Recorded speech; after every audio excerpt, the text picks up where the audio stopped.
राम राम दोस्तों। फिर हाजिर हो चुके हैं रोमांचक सफर पर। और मैं आज से वीडियो में आपको पूरी तरीके से समझाने की कोशिश करूंगा, वीडियो में अच्छी तरीके से सिक्कों के बारे में। तो आज जो वीडियो होने वाली है 20 पैसा जो एल्युमिनियम और मैग्नीशियम में आया था, ये अभी साधारण सिक्कों की बात चल रही है। और जो तस्वीर वाले एल्युमिनियम और वो मैग्नीशियम वाले हैं, ये सारे सिक्के जिन पर कुछ मूर्तियां छपी हुई हैं, कुछ वैसे छपी हुई हैं, वो सिक्कों की आने वाले वीडियो में आपको मिलती रहेंगी। तो आज हम बात करेंगे एल्युमिनियम और मैग्नीशियम के सिक्कों के बारे में। इसके एक तरफ अशोका लेन कैपिटल और हिंदी में भारत और इंडिया लिखा हुआ है। रिवर्स साइज ऊपर पैसे 20, नीचे इंग्लिश में पैसे, उसके नीचे उसका सन यानी ईयर है और उसके नीचे उसका मिंट मार्क है। इसको डाला गया था 1982 से 1997 तक। वेट होता था 2.20 ग्राम। साइज था इसका 26 mm और शेप था इसका हेक्सा गोलन यानी षटकोण आकार का। ठीक है। तो जो 1982 में बॉम्बे और हैदराबाद ने इसको डाला, तो ये वैसे तो दोनों ही 1982 की कॉमन कैटेगरी में है, मगर जो हैदराबाद का है वो कुछ वैल्यूएबल है, 50-60 रुपए का है। 1983 का है कलकत्ता और हैदराबाद, मगर ये 1983 का ये भी कॉमन कैटेगरी में है। अब आ जाते हैं 1984 पे। तो 1984 में बॉम्बे, कलकत्ता और हैदराबाद, तो कलकत्ता हैदराबाद दोनों ही कॉमन है। और जो बॉम्बे मिंट है वो स्क्वायर कैटेगरी में है, यूएससी में 50 रुपए है। अब आ जाते हैं 1985 पर।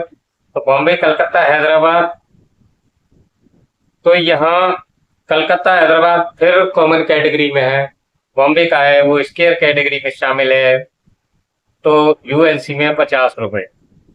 अब आ जाते हैं 1985 पे। तो बॉम्बे, कलकत्ता, हैदराबाद, यहाँ भी कलकत्ता हैदराबाद कॉमन कैटेगरी में है। जो बॉम्बे मिंट का है वो स्क्वायर कैटेगरी में है, वो भी आपका यूएससी में 50 रुपए तक जा सकता है। अब आ जाते हैं 1996 में। बॉम्बे, कलकत्ता और हैदराबाद ये कॉमन कैटेगरी में है। अब आ जाते हैं 1987 पर।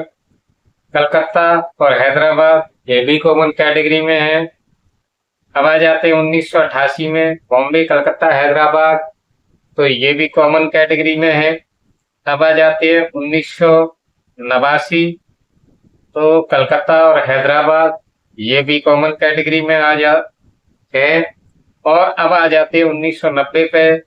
तो यहाँ कलकत्ता और हैदराबाद, जो कलकत्ता मिंट का है वो कॉमन कैटेगरी में है, हैदराबाद का है वो यूएनसी में आपका 50 रुपए तक जा सकता है। ये स्क्वायर कैटेगरी में शामिल हो चुका है।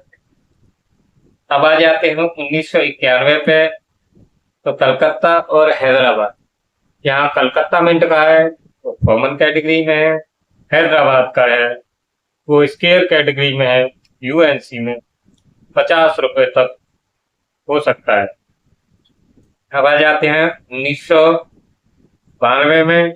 तो 1992 में है, तो यहाँ 1992 में हैदराबाद का स्क्वायर कैटेगरी में शामिल है और यूएनसी में आपका 80 से 100 रुपए जा सकता है। अब आ जाते हैं 1994 में। तो यहाँ भी हैदराबाद आपका स्क्वायर कैटेगरी में है और यूएलसी में 50 रुपए तक है।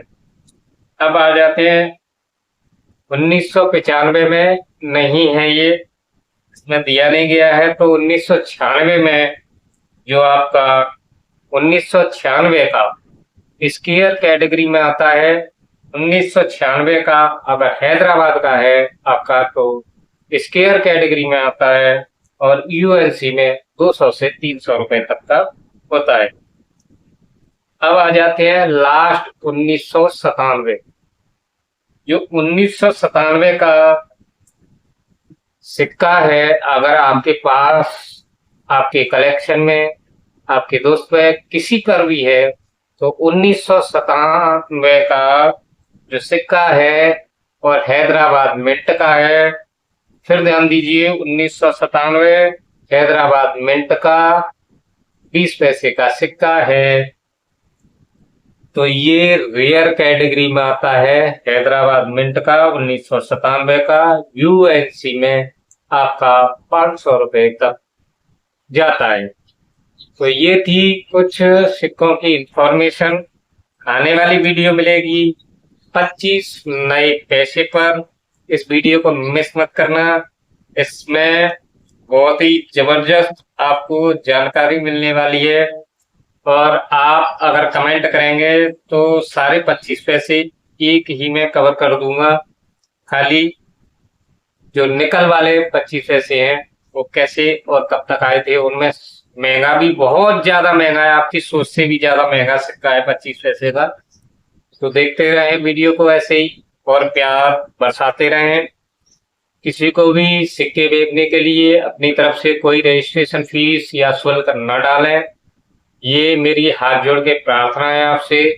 और आप लोग पूछ रहे थे ये बुक कहाँ से मिली थी, तो अगर किसी को भी चाहिए तो मैं उसके लिए मंगवा दूंगा। ये बुक 1000-1200 रुपए की कुरियर सहित आपके यहाँ पहुंच जाएगी। आप पूरा पता और डिटेल दे दीजिए, आपकी बुक वहां पर पहुंच जाएगी।